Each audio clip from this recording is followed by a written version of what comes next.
There are concerns turf wars in Montreal could be heating up after the death of a prominent gang leader last week.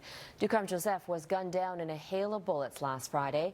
And as Paula Samuel reports, gang experts say the shooting sends a clear message to the city's underworld. Ducharme Joseph was shot down in a hail of gunfire on his own turf last week. The once powerful, reputed gang leader was sprawled out in the middle of an intersection in the Saint-Michel district of Montreal, the very neighborhood where his organization was based, just blocks away from his mother's home. Police say his body was riddled with bullets. He was dead when paramedics arrived. Mafia insiders say the brazen shooting sends a chilling message. If he was found, for example, in Laurentians in a ditch, it wouldn't have had the same impact. Done there at home, where he possibly thought he was safe.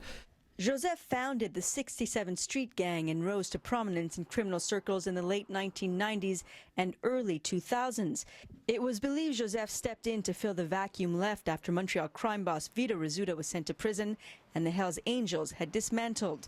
But by 2009, he was considered a marked man after it became widely believed that he had played a role in the death of Vito Rizzuto's son, Nick Rizzuto.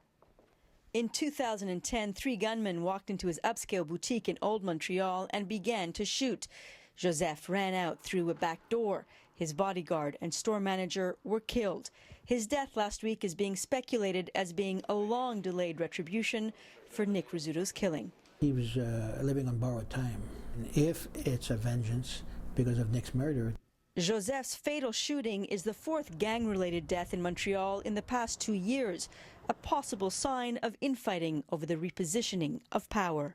When Vito was alive, his strong suit was to assemble people, and people respected him. And but what we're seeing now, there's nobody really to replace him out there. So some people are pulling their side of the blanket maybe a little too strong. Mafia analysts say it's too soon to tell whether Joseph's death will mark the beginning of a new gang war or be the last chapter in a long, bloodied history of Montreal's notorious criminal underworld. Paula Samuel, Global News, Montreal.